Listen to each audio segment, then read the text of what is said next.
Namaste, Vanakkam, and hello to you, one and all. My name is Abhi, Astro In with Abhi, Wonders in Astrology and Spirituality, bringing in awareness by Abhi.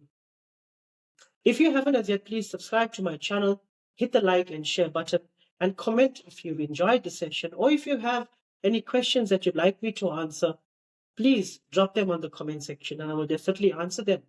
Now, without further ado, I'm going to talk about Shiv Shakti and how to realize that force which is within you.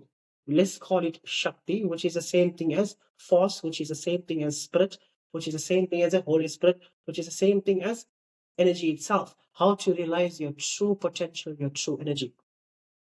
Now, if we have to break it down scientifically, we've got the sun, we've got the moon. You've got the sun, which is an electric force, and you've got the moon, which is a magnetic force. You've got the sun, which is positive, and the moon that is negative. You've got the sun that is giving you energy, and you've got the moon that is taking away energy. So this is the duality. This is the positive and the negative.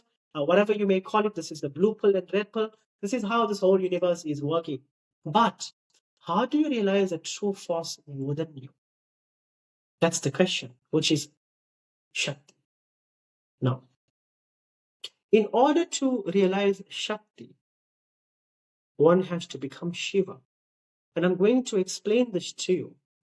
If you look at Shiva, what is Shiva? Shiva means that which is not. Shiva is the dissolution of the mind. Shiva means when the logic, the mind, and everything that is happening in the head becomes one absolute nothingness, where there is no thought, a thoughtless thought, where there is just a state of being. Through meditation, one can attain such a level of consciousness. Over a considerable period of time, one can begin to dissolve the mind at his or own world very quickly. So whatever is happening in your head is all thought. Once the head has absolutely no thoughts, I call this Shiva. Shiva means that is which is beyond the senses. When there is no thought, the senses are brought to a standstill. That is Shiva, one who has risen beyond the Shiva. It's only from this point realization can happen. It's only from this point that you are realizing your true self. It's only from this point totality can be understood through the dissolution of the false self, which is the ego, which is the false mind, the logic.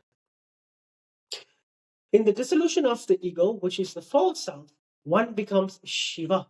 And as a consequence, over a considerable period of time, this is the awakening process. The awakening process is the rising of the Shakti and the stimulation of the pineal gland, and awareness is a consequence.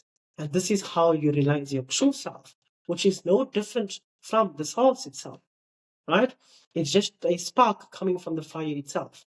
Once you understand this here, your awareness levels increase and you have access to attain higher dimensions of consciousness, which is a great possibility for every single one of us.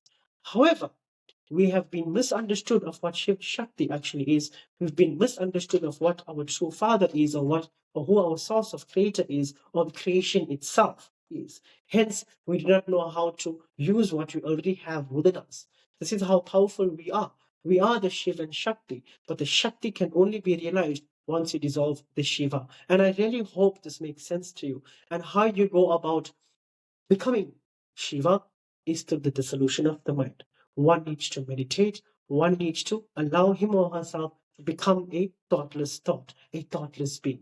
One who is not thinking about yesterday, one who's not thinking about tomorrow, but one who is right now at this very moment, because this very moment only exists. One can realize their true force or their true form or who they really are. This is the Shakti. Jai Shri Krishna, Jai Shri Ram, Om Namah Shivaya, Hari Bol and goodbye.